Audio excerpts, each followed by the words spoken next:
انوار سے پایا گشادہ نور کا، ہو مبارک تم کو ذوالنورین جوڑا نور کا، ہو مبارک تم کو ذوالنورین جوڑا نور کا۔ تیری نسل پاک میں ہے بچہ بچہ نور کا، تیری نسل پاک میں ہے بچہ بچہ نور کا، تو ہے عین نور تیرا سب گھرانہ نور کا، تو ہے عین نور تیرا سب گھرانہ نور کا۔ اے رضا یہ احمد نوری کا فیض نور ہے، اے رضا یہ احمد نوری کا فیض نور ہے، ہو گئی میری غزل پڑھ کر قصیدہ نور کا، ہو گئی میری غزل پڑھ کر قصیدہ نور کا۔ حضرات گرامی، میں نے آپ کے سامنے خلفائے راشدین میں سے حضرت ابوبکر صدیق کی خلافت، ان کے بعد حضرت عمر فاروق اعظم کی خلافت کا تذکرہ کیا تھا۔ اختصار کے ساتھ اب دو اور خلفاء کی خلافت، اس کے بعد حضرت امام علی مقام کی طرف سے حضرت امام مسلم بن عقیل کا کوفہ جانا، وہ سماعت فرمائے۔ حضرت عمر فاروق اعظم کے بعد ساری امت یہ جانتی ہے کہ سب سے افضل حضرت عثمان غنی تھے۔ اس طرح حضرت عمر فاروق اعظم کے بعد حضرت عثمان غنی کو تیسرا خلیفہ منتخب کر دیا گیا۔ حضرت عثمان غنی کو خصوصیت حاصل ہے، حضرت مولا علی کی روایت ہے کہ اللہ کے پیارے رسول نے ارشاد فرمایا کہ اگر میرے پاس 40 بیٹیاں ہوتی تو میں ایک بعد دیگرے انہیں عثمان کی نگاہ میں دیتا رہتا۔ حضرت عثمان غنی کی تنہا خصوصیت ہے کہ حضرت آدم سے لے کر عیسیٰ تک جو سارے انبیاء تشریف لائے، صاحب اولاد ہوئے، ان کے نکاح ہوئے، مگر تنہا حضرت عثمان غنی کو خصوصیت حاصل ہے کہ ان کے اپنے پاک میں نبی پاک نہیں بلکہ سید الانبیاء کی دو بیٹیاں آئیں، اور اللہ رب العزت کے پیارے رسول نے اپنے دو صاحبزادیوں کو حضرت عثمان غنی کے نام منسوب کر کے ان کا نکاح کیا۔ پہلے حضرت رقیہ کا نکاح ہوا جنگ بدر کے روز، جب سو لوگ پہلی جنگ کے لیے مسلمان نکلے۔ حضرت آقا کریم صلی اللہ علیہ وسلم نے عثمان غنی کو مدینہ منورہ میں روکا کہ رقیہ ایمان ہے، آپ ان کی دیکھ ریکھ کریں گے اور مدینہ شریف والوں کو دیکھیں گے۔ حضرت رسول کونین جنگ بدر میں شریک ہوئی، مسلمانوں کو اللہ رب العزت نے فتح و نصرت عطا فرمائی، جبکہ تعداد 313 مسلمانوں کی ہے، کثیر تعداد میں کفار و مشرکین ہیں، مگر اللہ نے فرشتوں کے ذریعہ ان کی تعلیم اور مدد فرمائی۔ اس طرح مسلمان فتح یاب ہوئے اور فتح کی خبر لے کر حضرت زید بن ثابت مدینہ منورہ پہنچے تو دیکھا حضرت رقیہ کا وصال ہو گیا ہے اور لوگ تدفین کے عمل میں اپنے آپ کو مشغول کیے گئے۔ اس طرح حضرت رقیہ کا وصال اسی روز ہوا جس دن جنگ بدر فتح ہوئی اور فتح کی خوشخبری پہنچائی گئی۔ ادھر سے غم و اندروں کی خبر ملی کہ حضرت رقیہ وصال فرما چکی ہیں۔ حضرت رقیہ کے وصال کے بعد آقا نے حضرت ام کلثوم سے ان کا نکاح کر دیا اور یہ ارشاد فرمایا ہے کہ اگر میرے پاس 40 بیٹیاں ہوتی تو ایک کے بعد دیگرے عثمان کے نکاح میں دیتا رہتا۔ حضرت عثمان غنی کو اسی لیے ذوالنورین کہا جاتا ہے، دو نور والے۔ تیری نسل پاک میں ہے بچہ بچہ نور کا، تو ہے عین نور تیرا سب گھرانہ نور کا۔ دو نور زادیاں نور کی شکل میں حضرت عثمان غنی کے نکاح میں رہی، اس لیے انہیں دو نور والا کہا جاتا ہے۔ اور بڑی خصوصیت یہ، اسی لیے ہم اہل ایمان یہ کہتے ہیں حضور تاج الشریعہ کے زبان میں کہ جہاں پانی عطا کر دیں، ہری جنت ہبا کر دیں، نبی مختار کل ہیں، جس کو جو چاہیں عطا کرتے ہیں۔ میرے آقا نے حضرت عثمان غنی کو جنگ بدر میں شریک ہونے سے روکا تھا، لیکن جنگ بدر میں شریک ہونے والے صحابہ کو جو درجہ ملا وہی درجہ حضرت عثمان غنی کو بھی عطا کیا گیا۔ اسی طرح جنگ بدر میں جو مال غنیمت ہاتھ آیا، اس مال غنیمت میں برابر کا حصہ آقا نے حضرت عثمان غنی کو بھی عطا فرمایا، اور یہ ارشاد فرمایا کہ میں نے عثمان کو روکا تھا، اگر عثمان کو میں نہ روکا تو جنگ بدر میں وہ شریک ہوتے، تو گرچہ شریک نہ ہو سکے میرے حکم پر وہ مدینہ طیبہ میں رکے، تو میں انہیں جنگ بدر میں شریک ہونے والی سعادت عطا کرتا ہوں، اور اللہ کی طرف سے جنگ بدر میں شریک ہونے والے صحابہ کو جو بشارتیں ملی ہیں، جو سعادتیں ملی ہیں، جو درجات ملے ہیں، ان درجات میں سے درجہ حضرت عثمان غنی کو بھی حاصل ہے۔ حضرات گرامی، اسی لیے ہم کہتے ہیں آپ جس طرح چاہیں جیسا چاہیں تصرف فرمائیں، اللہ رب العزت نے انہیں مکمل اختیار میں رکھا ہے۔ حضرت عثمان غنی یہ خصوصیت تھی کہ دین حق پر اس قدر اپنے مال و دولت کو نشاور کیے ہوتے تھے کہ لوگ ان کے غنا، ان کے سخاوت کی مثال پیش کرتے ہیں۔ اس لیے حضرت عثمان غنی کو غنی کہا جاتا ہے۔ بیر عثمان بہت مشہور ہے، اب بھی بیر عثمان لوگوں کو سیراب کر رہا ہے، اور اس دور میں بھی اگر آپ عرب میں جائیں تو حضرت عثمان غنی رضی اللہ تعالیٰ نے اسلام کے نام پر جو بہت مال و دولت اکٹھا کر کے خرچ کرنے کے لیے رکھا تھا، وہ مال و دولت اب بھی جاری و ساری ہے، ان کے نام کا بینک اب بھی ہے، اور ان کے نام کے منصوب پیسے اب بھی لوگوں میں غریبوں میں بانٹے جاتے ہیں۔ گویا حضرت عثمان غنی کی صحابت کا سلسلہ اب بھی جاری ہے، اور انشاءاللہ قیامت تک ان کے جیب خاص سے منصوب ہونے والے درہم و دینار سے لوگوں کو فیضیاب کیا جاتا ہے۔ حضرت عثمان غنی کی خاص خصوصیت ہے کہ انہوں نے اپنی زندگی میں 2 بار جنت خریدی۔ 2 مرتبہ ایسا آیا کہ انہوں نے ایسا عمل کیا کہ اللہ رب العزت نے انہیں جنت عطا فرمایا۔ 2 بار دنیا میں انہوں نے جنت خریدی۔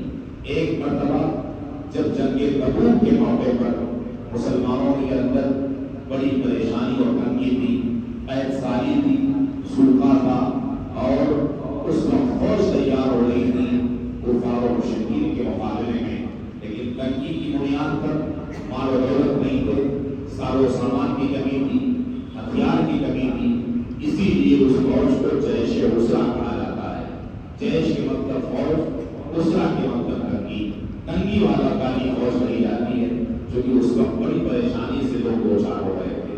جیش عسرا کی مدد کے لیے جنگ تبوک میں لوگوں کو بھیجنے کے لیے آقا کریم جلوہ فرما ہے، اور مسلمانوں کو رغبت دلا رہے ہیں کہ ابھی جن کے پاس مال و دولت ہو وہ دین حق کی بلندی کے لیے اسلام کے راہ پر قائم قربان کریں، اور ان فوجوں کی مدد کے لیے ان کے ساتھ گھوڑے ہوں، ہتھیار ہوں، ان کے ساتھ ساز و سامان ہوں، اس کی مدد کریں۔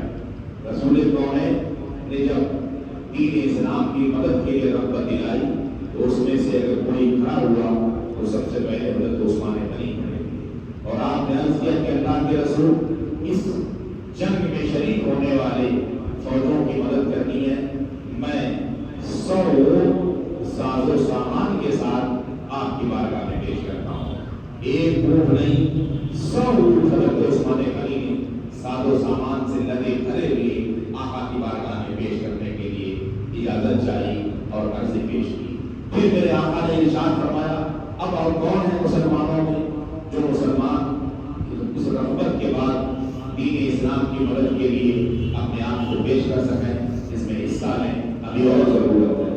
پھر کوئی نہ اٹھا، حضرت عثمان غنی پھر اٹھ کھڑے ہوئے، اور آپ نے عرض کیا کہ حضور، میں قربان ہوں اپنی مال و دولت کے ساتھ آپ کے قدموں پر، 100 ساز و سامان کے ساتھ پھر میں پیش کرتا ہوں، میری طرف سے 200 کو قبول فرما لیجیے۔ پھر میرے آقا نے ارشاد فرمایا کہ اب بھی ضرورت ہے، اب بھی تنگی ہے فوجوں کی، اور کوئی شخص ہو جو دین اسلام کے نام پر اپنے قربانی پیش کرے۔ پھر کوئی نہ اٹھا، حضرت عثمان غنی تیسری بار اٹھ کھڑے ہوئے، اور آپ نے کہا پھر 100 میری طرف سے ساز و سامان کے ساتھ آپ کی خدمت عالیہ میں پیش ہے۔ 300